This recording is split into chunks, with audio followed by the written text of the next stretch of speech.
Bismillahirrahmanirrahim. Assalamualaikum warahmatullahi wabarakatuh. Perkenalkan, saya Noneng Siti Rosidah, SPDI MA, dosen Program Studi Bimbingan dan Konseling Pendidikan Islam, Fakultas Agama Islam, Universitas Ibnu Khaldun Bogor. Pada kesempatan kali ini, saya akan mendeskripsikan mata kuliah yang saya ampu sesuai dengan keahlian saya, yaitu Instrumen BK Non-TES. Mata kuliah Instrumen BK Non-TES merupakan mata kuliah 3 SKS yang wajib diikuti oleh mahasiswa semester 4. Adapun capaian pembelajaran dalam mata kuliah Instrumen BK Non-TES adalah 1. Mahasiswa mampu menjelaskan dan memahami konsep dasar Instrumen BK Non-TES. 2. Mahasiswa mampu mengetahui dan memahami jenis-jenis instrumen BK Non-TES. 3. Mahasiswa mampu membuat instrumen BK Non-TES dalam berbagai jenis. 4. Mahasiswa mampu merumuskan permasalahan penelitian dan merumuskan hipotesis penelitian dengan sumber rujukan bermutu, terukur, dan sahih. Sebagai dosen pengampu mata kuliah Instrumen BK Non-TES, saya akan menayangkan salah satu video pembelajaran tentang konsep asesmen dalam bimbingan dan konseling, kerangka kerja bimbingan dan konseling, serta perbedaan instrumen BK TES dan non-TES. Materi tersebut terdapat pada rencana pembelajaran semester pertemuan kedua mengenai konsep asesmen BK non-TES. Pembelajaran mata kuliah Instrumen BK Non-TES terdiri dari 16 pertemuan. Masing-masing pertemuan memiliki kegiatan pembelajaran sesuai dengan materi yang akan disampaikan pada rencana pembelajaran semester. Pelaksanaan pembelajaran mata kuliah ini bersifat teori dan praktik, sesuai dengan penggunaan instrumen pada setiap pertemuan. Adapun 16 pertemuan dalam rencana pembelajaran semester adalah sebagai berikut. Pada pertemuan pertama, dosen melakukan kontrak belajar bersama mahasiswa. Pada pertemuan kedua, membahas tentang konsep dasar asesmen BK Non-TES dalam bimbingan dan konseling. Pada pertemuan ketiga, membahas tentang pengembangan instrumen BK. Pada pertemuan keempat, mulai materi praktik, yaitu membahas tentang observasi atau pengamatan dan catatan anekdot. Pada pertemuan kelima, membahas tentang teknik wawancara. Pada pertemuan keenam, membahas tentang kuesioner dan autobiografi. Pada pertemuan ketujuh, membahas tentang daftar cek masalah atau DCM. Pada pertemuan ke-8, akan dilaksanakan ujian tengah semester. Pada pertemuan 9, akan membahas tentang alat ungkap masalah atau AUM. Pada pertemuan 10, akan membahas tentang inventory tugas perkembangan atau ITP. Pada pertemuan 11 akan membahas tentang analisis tugas perkembangan atau ATP. Pada pertemuan 12 akan membahas tentang sosiometri.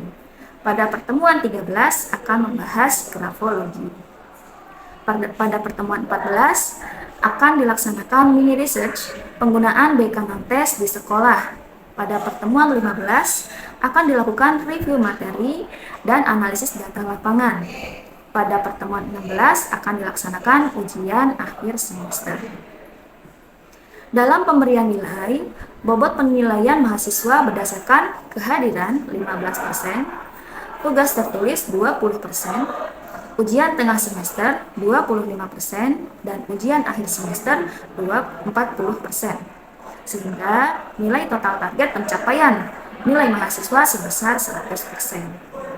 Dalam perkuliahan ini, mahasiswa akan diberikan sebanyak 2 kali penugasan, 1 penugasan kelompok dan 1 penugasan individu. Pada penugasan kelompok, mahasiswa diminta mempersiapkan presentasi sesuai dengan tema yang telah disiapkan. Rubrik penilaian pada tugas presentasi ini diantaranya adalah 1. Kemampuan penguasaan materi yang disampaikan. 2. Kemampuan memberikan jawaban atau tanggapan pada pertanyaan. 3. Kemampuan penguasaan kelas saat presentasi berlangsung. Tugas kedua adalah tugas individu. Pada penugasan ini, setiap mahasiswa diminta memilih salah satu instrumen yang telah ditentukan, yaitu antara DCM, AU, atau sosiometri, atau ITP-ATP.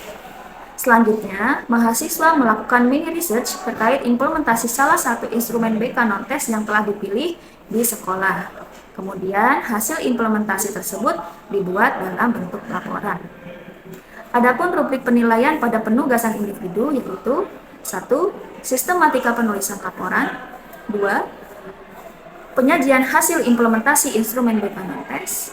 3. Interpretasi hasil analisis dan penarikan simpulan. Demikianlah gambaran materi dan penugasan yang akan disampaikan pada mata kuliah instrumen BK non-tes selama 1 semester. Terima kasih, semoga tayangan ini bermanfaat dan selamat menyaksikan. Bismillahirrahmanirrahim. Assalamualaikum warahmatullahi wabarakatuh. Waalaikumsalam warahmatullahi wabarakatuh. Alhamdulillahirabbil alamin wa bihi nasta'inu ala umri dunya waddin. Wassalatu wassalamu ala asrofil anbiya'i wal mursalin sayyidina wa maulana Muhammadin wa ala alihi wa sahbihi ajma'in, amma ba'du. Alhamdulillah, puji syukur kepada Allah Subhanahu wa taala, pada hari ini kita bisa bertemu kembali untuk melanjutkan perkuliahan apa? Non-tes ya. Oke. Baik teman-teman. Bagaimana kabarnya hari ini? Alhamdulillah, luar biasa. Allahu Akbar. Alhamdulillah ya, semoga semuanya semangat dan juga sehat. Baik. Sebelum kita awali perkuliahan, alangkah baiknya kita awali dengan berdoa. Berdoa dimulai.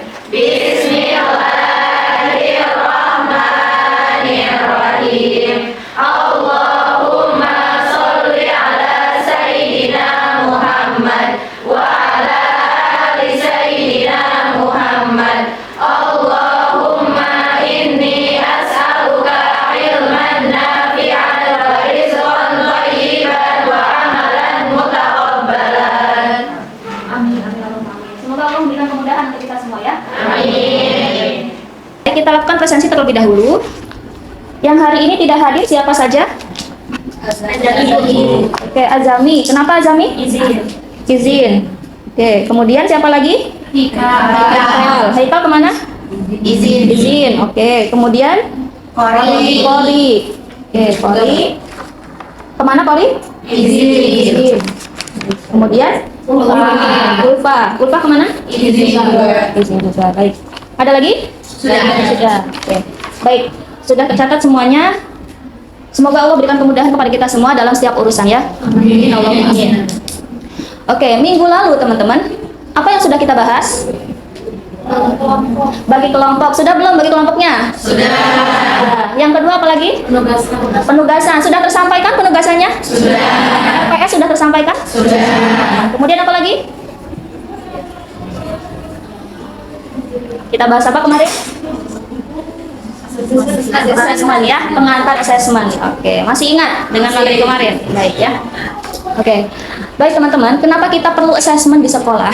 Karena kita selaku nanti ya calon-calon guru BK ya, kita harus paham dengan kondisi siswa. Apa sih yang dibutuhkan oleh siswa? Nah, kita harus bisa menjadi pendengar yang baik. Kemudian kita harus bisa juga menerima siswa dengan baik, memahami kondisi siswa. Nah, gitu ya teman-teman.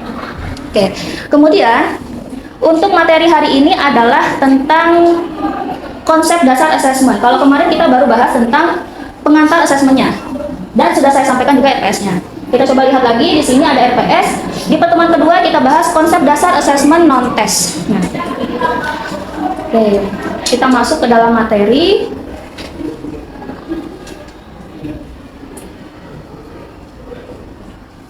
Sudah tampak? Kenapa belum? Oke.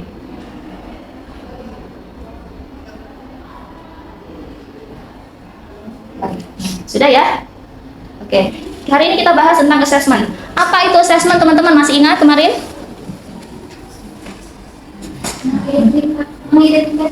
Mengidentifikasi masalah. Oke, kemudian? Proses pengumpulan data. Proses pengumpulan data. Baik, ada lagi? Mencari kebutuhan peserta didik. Oke, ada lagi? Menafsirkan data. Oke, ada lagi? Ya? Menganalisa dan menginterpretasikan data. Betul, menganalisa dan menginterpretasikan data.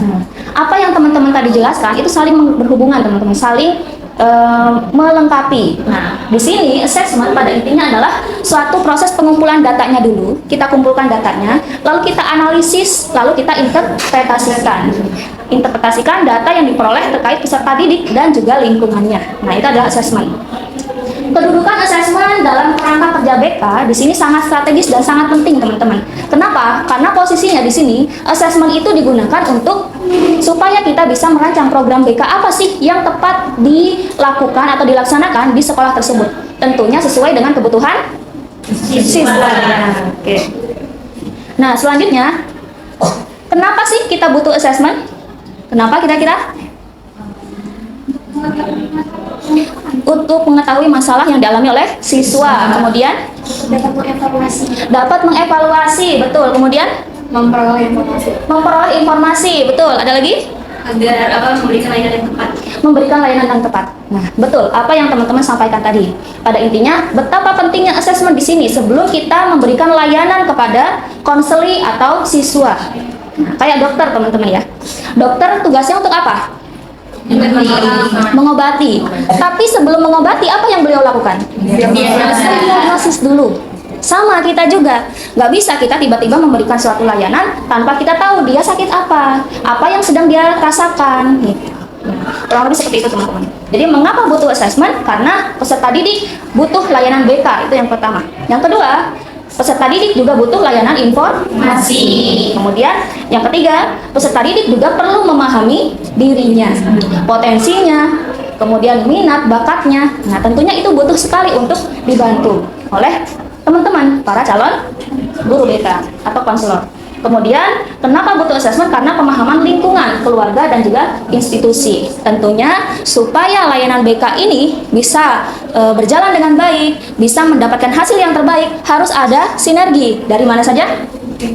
Lingkungannya, keluarga, dan diri siswa itu sendiri ya. Nah, jadi semuanya saling bersinergi. Maka butuh sekali adanya asesmen sebelum kita menentukan layanan apa yang ingin diberikan. Nah, ini fungsi asesmen, membantu memahami dan melengkapi pemahaman tentang pribadi peserta didik. Tadi seperti yang saya sampaikan bahwa peserta didik butuh untuk memahami dirinya. Nah, ada yang memang mereka bisa dengan mudah memahami dirinya, ada juga yang perlu bantuan. Nah, ini yang perlu kita bedakan, teman-teman ya. Lalu sebagai salah satu sarana pengembangan dalam melakukan diagnosis. Nah, jadi kalau dokter mendiagnosisnya bertanya kepada si pasiennya, sakit apa? Sakit kepala gitu ya. Nah, pegangnya perut ya. Sakit perut gitu ya. Nah, bagaimana dengan kita? Apa yang kita lakukan dalam asesmen? Menggunakan alat-alat tes gitu. Nah, salah satunya dalam mata kuliah ini yaitu instrumen non-tes. Itu teman-teman ya. Tapi di dalam BK pun ada instrumen tes gitu. Nanti kita akan coba ketahui, coba cari apa sih perbedaan dari tes dan juga tes. Sebagai salah satu sarana pengembangan layanan BK, sehingga simpulan dapat diperoleh melalui data yang empirik. Nah, jadi kita tidak seperti dukun yang menebak-nebak kamu kesini sakit apa gitu ya. Nah, tapi kita berdasarkan data yang real, data yang empirik. Didapatkan dari mana? Dari hasil assessment. Nah, assessment yang kita lakukan bisa dengan assessment non-tes. Nah, seperti yang sudah dibahas di dalam RPS ya. Jenis non-tes itu apa saja dan apa saja yang akan kita praktikkan nanti selama perkuliahan ini. Lalu ada prinsip di dalam assessment, teman-teman. Nah, yang pertama, assessment itu harus sesuai dengan norma masyarakat. Kenapa seperti itu? Karena asesmen selain dilakukan ke diri siswa, ada asesmen lingkungan juga yang dimana dalam lingkungan itu pasti ada masyarakatnya. Oke, betul ya. Harus sesuai dengan adat yang atau norma yang berlaku di masyarakat. Tidak boleh melanggar norma tersebut ya. Oke. Kemudian yang kedua harus realistis. Maksudnya adalah real. Berdasarkan nyata. Iya, betul. Nyata, real ada di lapangan gitu ya. Sehingga kita perlu gali lebih mendalam. Benar nggak sih di situ masalahnya itu ini? Lalu prinsip yang ketiga adalah tester yang terlatih. Nah, siapa tester yang terlatih? Tester itu siapa? Orang yang memberikan tes. Nah, berarti mereka harus terlatih nih teman-teman nih. Nah, artinya mereka sudah Kalau di non-tes, mereka sudah mempelajari materi-materi tentang instrumen non-tes. Tapi kalau untuk yang tes, artinya mereka harus sudah tersertifikasi sebagai tester yang terlatih gitu ya. Nah, itu. Kemudian akuntabilitas. Maksudnya adalah dapat dipertanggungjawabkan. betul, dapat dipertanggungjawabkan. Hasil dari assessment harus dapat dipertanggungjawabkan dan hasilnya harus bisa kita sampaikan kepada pihak yang berkepentingan saja. Nggak bisa kita men-share ya, teman-teman sekarang medsos itu mudah sekali ya. Share di sini semua orang tahu. Nah, beda dengan hasil assessment teman-teman. Hasil assessment ini hanya bisa kita berikan kepada pihak yang membutuhkan, yang sesuai saja. Nggak bisa kita berikan kepada sembarang orang, hanya untuk orang yang terkait saja. Nah, itu ya. Jadi prinsipnya harus akuntabilitas, dapat dipertanggungjawabkan. Lalu teknik assessment yang bervariasi dan komprehensif. Nah, instrumen tes banyak macamnya. Tentunya di dalam instrumen non-tes juga banyak macamnya. Nah, contohnya, ketika kita ingin mengetahui pola hubungan yang ada dalam suatu kelompok, maka kita gunakan sosiometri. Kalau kita ingin mengetahui tingkat tugas perkembangan siswa sudah mencapai tingkat yang mana, maka kita bisa gunakan apa? ITP, ATP, betul. Kemudian kalau kita ingin mengetahui permasalahan siswa, DCM bisa, AUM bisa. Nah, itu ya teman-teman ya. Oke. Lalu prinsip assessment adalah harus ada tindak lanjut. Jangan sampai sudah ada assessmentnya tutup, close di situ. Nah, kasihan siswanya digantung teman-teman ya. Kalau digantung nanti bisa. Oke, nah harus ada tindak lanjutnya teman-teman ya. Harus ada tindak lanjutnya. Ketika hasil asesmennya seperti itu, bagaimana apa yang sedang masalah mereka sudah ditemukan, maka langkah selanjutnya bagaimana? Apakah kita buat janji dengan mereka untuk melakukan konseling individu, ataukah perlu konseling kelompok atau yang lainnya? Nah, itu adalah hasil asesmen, harus ada tindak lanjutnya. Bagaimana sih kinerja kita di dalamnya? Alurnya adalah kita mulai dari melakukan assessment. Seperti yang sudah kita bahas sekarang, assessment ya. Assessment yang kita lakukan, yang pertama kita assessment dari lingkungannya. Lingkungannya itu seperti apa. Kemudian yang kedua bisa dari assessment pengembangan si konselingnya itu. Apa yang sedang dirasakan oleh konselingnya. Nah, bisa jadi konseling merasa jenuh belajar. Oh, jenuh belajar, kita coba lihat lingkungannya bagaimana. Nah, itu masih assessment teman-teman ya. Jadi kita lihat apa yang dirasakan oleh konseling dan juga bagaimana lingkungannya. Nah, dua assessment itu kita lakukan. Setelah kita lakukan, maka kita akan mendapatkan ini, apa yang diharapkan oleh konseling dan apa yang diharapkan oleh lingkungan. Nah, kurang lebih harapan-harapan yang muncul adalah seperti pada gambar di sini.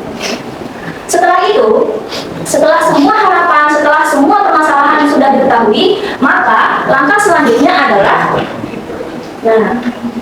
merencanakan komponen dan program. Kira-kira program apa sih yang cocok digunakan ketika konseling punya masalah ini? Atau lingkungan yang seperti ini, kira-kira kita buat program apa nih? Nah, itu teman-teman. Jadi beberapa program bisa dilakukan, bisa dengan pelayanan dasar, kemudian bimbingan individu, konseling individu, kelompok, dan lain-lain. Setelah itu, baru masuk ke dalam strateginya. Nah, kita membuat program, lalu strategi dalam pelaksanaannya akan bagaimana?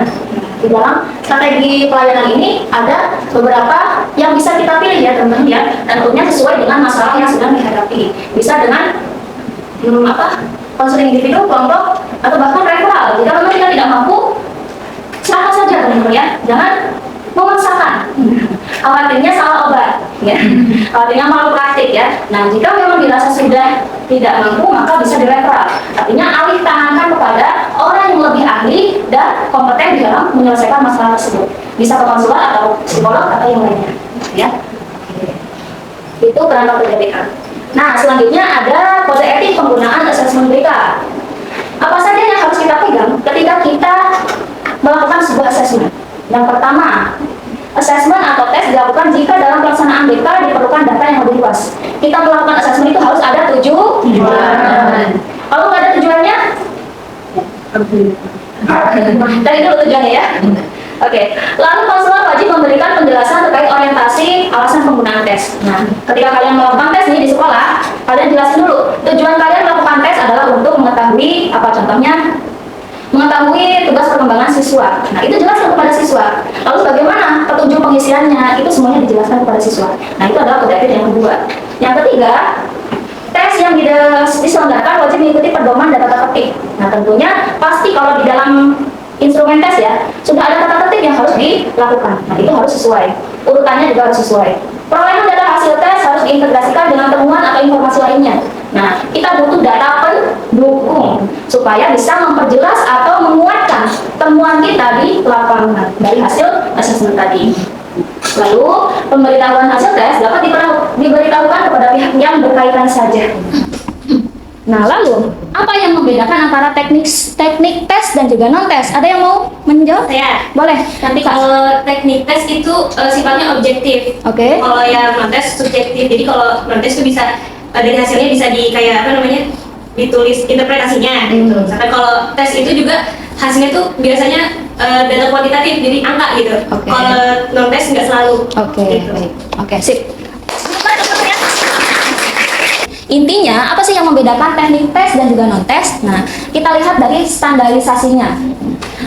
Alat tes sudah terstandarisasi, sedangkan non tes kita perlu melakukan uji validitas, uji reliabilitas terlebih dahulu.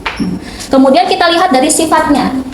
Ada objektif dan juga subjektif. Nah, kalau tes itu memang karena sudah baku dan juga terstandar, maka dia akan lebih objektif memberikan hasilnya dan bisa diinterpretasikan dengan lebih akuntabel ya dibandingkan dengan yang non tes, masih sifatnya subjektif.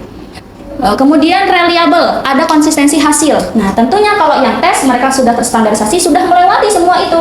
Jadi pasti akan reliable dan juga valid, akan mengukur apa yang hendak diukur. Nah, sedangkan untuk yang non tes, beberapa diantaranya tadi seperti angket. Nah, itu harus diuji validitas dan juga reliabilitas. Oke, itu teman-teman ya yang membedakan antara tes dan juga non tes. Oke, sampai sini ada yang ingin ditanyakan? Intan, silakan. Bagaimana sih Bu langkah dalam mendiagnosis masalah perkembangan anak? Oke. Nah, bagaimana sih kita bisa mendiagnosis tugas perkembangan anak itu terhambat atau tidak, gitu ya? Nah, sebenarnya ini nanti akan kita bahas lebih lanjut di bagian ITP ATP ya. Nah, bagaimana tugas perkembangan anak? Ini saya tampilkan di sini ada alur deteksi dini tumbuh kembang anak. Nah, kalau konteksnya anak itu kesulitan di dalam belajar, nah, kita mulai dari sebelah sini ya. Maka pertanyaannya adalah, apakah ada gangguan sensoris yang dialami oleh anak? Nah, sensoris itu apa aja teman-teman? Hidung, mulut, telinga, mata. Oke. Kulit ya. Oke. Apakah ada gangguan sensoris yang mereka alami? Jika iya, nah, maka akan ada pertanyaan lanjutan. Apakah ada kelainan fisik? Apakah dia ada ketulian atau kebutaan atau yang lainnya sehingga akan menghambat proses belajar mereka. Namun jika tidak ada gangguan sensoris yang mereka alami, maka bagaimana dengan potensi intelektualnya? Kalau sensorisnya aman semuanya, nah intelektualnya gimana? Nah, ini adalah pertanyaan jika memang tidak ada gangguan sensoris. Jika ada potensi intelektual, jika iya, maka apakah anak mengalami gangguan emosional? Nah, jadi ada tahapan-tahapannya teman-teman ya. Kita diagnosis sensorisnya, lalu apakah ada kelainan dalam intelektualnya, lalu apakah ada kelainan dalam emosinya. Jika ada kelainan dalam emosinya, maka jika iya, maka deteksi dininya adalah ada kelainan perilaku yang dialami oleh siswa tersebut. Tapi jika tidak, maka siswa tersebut mengalami kesulitan belajar. Nah, itu. Ini konteks contohnya adalah ketika siswa kesulitan dalam belajar. Oke. Jadi ada alurnya ya. Dideteksi dulu dari sensorinya, lalu intelektualnya bagaimana, lalu emosinya bagaimana. Itu ya. Oke, sama-sama ada lagi? Bu izin bertanya. Oke, silakan. Kapan kita menggunakan instrumen tes dan juga non tes? Oke. Kapan teman-teman? Instrumen tes kalau sesuai kebutuhan kan? Iya. Kalau pakai yang tes, kalian mau apa kira-kira? Tes IQ. Tes IQ. Oke, kemudian bakat. Kemudian minat, kemudian karir, kemudian oke, nah itu ya. Jadi sesuaikan dengan tujuannya. Kalau kalian ingin mendapatkan data tentang contohnya tingkat apa ya, tingkat prokrastinasi siswa atau mahasiswa, nah, apa yang bisa kalian gunakan? Non tes berupa angket. Jadi penggunaannya sesuai tujuan ya. Oke, kalian tujuannya ingin mengetahui apa yang ingin diketahui, maka gunakan alat tes yang tepat. Gitu ya. Ada lagi? Cukup? Tidak ada? Oke, baik. Jika tidak ada pertanyaan, sebelum kita akhiri, kita simpulkan terlebih dahulu. Apa sih yang kalian dapatkan dari perkuliahan hari ini? Ada yang mau menyimpulkan?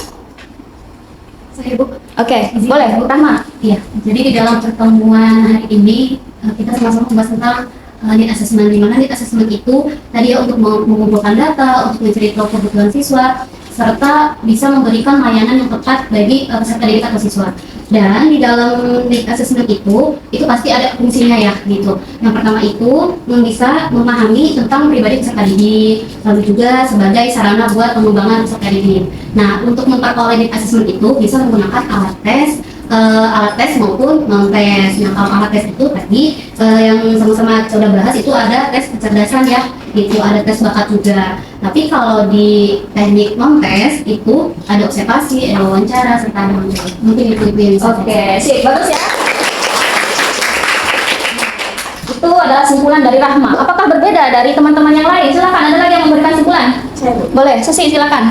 Jadi kita belajar tentang konsep dasar asesmen dalam IPA. Tadi kita udah tahu apa itu asesmen, singkatnya adalah proses untuk mengumpulkan untuk menemukan data, lalu menganalisis dan menjadikan data itu sebagai program BK. Nah, ini menjadi dasar buat kita sebagai guru BK nanti ketika sudah ada di dunia kerja.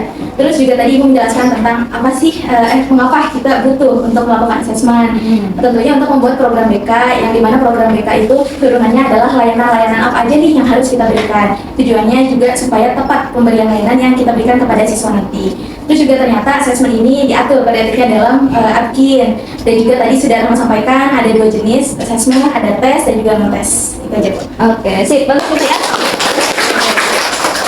Baik teman-teman, alhamdulillah ya. Dari 2 simpulan yang kita dengarkan tadi, insya Allah sudah bisa dipahami ya tentang materi kita hari ini. Nah, alhamdulillah sekali. Baik, sebagai refleksi, bagaimana perasaan teman-teman hari ini setelah mengikuti perkuliahan? Hal baru apa yang kalian dapatkan hari ini? Tahu alur kerangka kerja BK. Oke, tahu alur kerangka kerja BK. Apalagi? Silakan. Tahu perbedaan pas tes, non tes. Oke, betul. Tahu mana yang tes, mana yang non tes. Ada lagi? Tahu cara mendiagnosis masalah perkembangan. Oke, betul ya. Tahu cara mendiagnosis tugas perkembangan anak. Baik. Nah, banyak sekali ya. Dan saya juga senang sekali belajar di kelas ini, teman-teman. Karena semuanya responsif semuanya ya. Oke, beri applause dong. Baik, mungkin materi hari ini insya Allah sudah selesai. Insya Allah kita lanjutkan di minggu depan. Minggu depan insya Allah materi kita adalah tentang pengembangan instrumen BK ya. Nah, pengembangan instrumen BK, insya Allah di minggu depan kita akan buat 4 kelompok teman-teman ya. Nah, nanti setelah perkuliahan ini, silakan teman-teman bentuk kelas ini menjadi 4 kelompok. Yang mana tugasnya adalah kalian setiap kelompok, masing-masing kelompok mencari permasalahan apa yang dialami oleh siswa. Kelompok 1 yang dialami oleh siswa SMP. Kelompok 2, permasalahan yang dialami oleh siswa SMA kelas 10. Yang kelompok 3, permasalahan yang dialami oleh SMA kelas 11. Dan kelompok 4, permasalahan yang dialami oleh anak SMA kelas 12. Oke. Bisa dicatat ya? Bisa. Siap dibagi tugas kelompok ya? Siap. Kerjanya siapa? Susi ya? Nah, nanti minta tolong untuk dibagi kelompoknya ya. Dan dilanjutkan di grup WA. Oke. Baik, itu teman-teman. Kita cukupkan perkuliahan hari ini. Mari kita akhiri dengan hamdalah dan doa kifaratul majelis. Alhamdulillahirabbil alamin. Subhanakallahumma wa bihamdika asyhadu an la ilaha illa anta astaghfiruka wa atubu ilaik. Semoga Allah berikan kemudahan kepada kita dalam setiap proses belajar kita. Terima kasih teman-teman atas partisipasi dan juga kerjasamanya. Mohon maaf apabila ada kesalahan dan juga kekurangan. Saya akhiri, wabillahi taufiq wal hidayah. Wassalamualaikum warahmatullahi wabarakatuh. Waalaikumsalam warahmatullahi wabarakatuh. Terima kasih. Terima kasih, Bu.